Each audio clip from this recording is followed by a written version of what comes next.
sandali lang. Ano pa bang gusto mo? Bakit ka ba nagkakaganyan? Kanina nakita kita kausap mo si Prof. Bakit mo siya inaawan? Ano bang ginagawa mo, Paolo?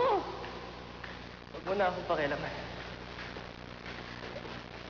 At saka yung mga sugat mo. Ikaw pa ngayon na nagtatanong? Bakit ka ba nagkakaganyan?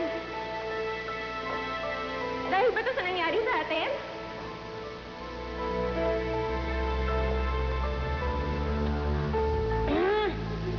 Kaya talaga si Fredo, hindi na naman sinasagot yung mga tawag ko. Ano na ako talaga magsusumbong sa kanya? Girl, baka naman blessing in disguise na yan. Blessing? Bakit blessing? Eh, para na kaya akong puputok sa sikretong hawak ko.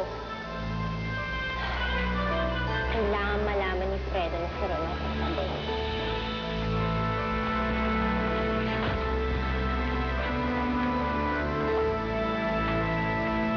Alis kayo.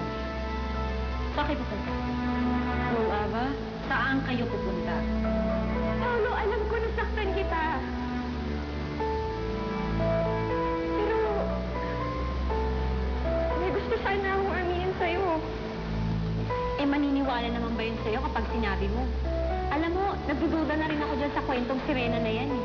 Baka mamaya nakita mo lang yung Isabel na yun na naka-costume. Hindi nga costume yun. Totoo yung buntot niya. Alam mo, kagabi pa ako naghihinala sa mga kaibigan. Anong ginawa niya? Ha? Pupunta po kasi kami sa opisina ni Sir Fredo. Kasi po, di na po siya magtatrabaho. Hindi siya magtatrabaho sa opisina ni Fred. Sa kusina ka magtatrabaho. Pwes, kailangan mong patunayan yun. Kailangan may proof ka kay Fredo pag sinabi mo yan. Baka mamaya isipin nun, adi ka lang. Alam mo, may point ka. Sige nga. Paghahandaan ko ng mabuti ang pambibisto ko kay Isabel. Kayong dalawa, kapag meron kayong ginawang kapalpakan, humanda kayo. Balik!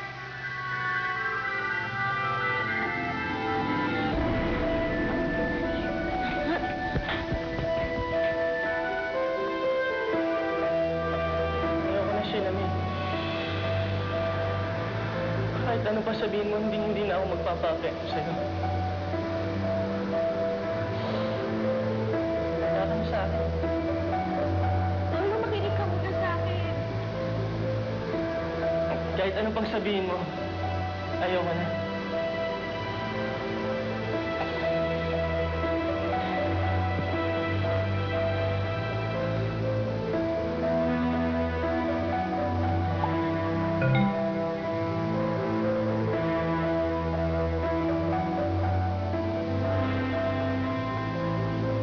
Hello, Charity? Yes, this is Becky. Kailan ang balik ni Fredo? Okay, sige. Set an appointment for me, ah. Gusto ko dun sa mismo araw kung kailan siya babalik. And make sure na makakapunta siya kasi importante yon. Meron akong malaking sorpresa para sa kanya.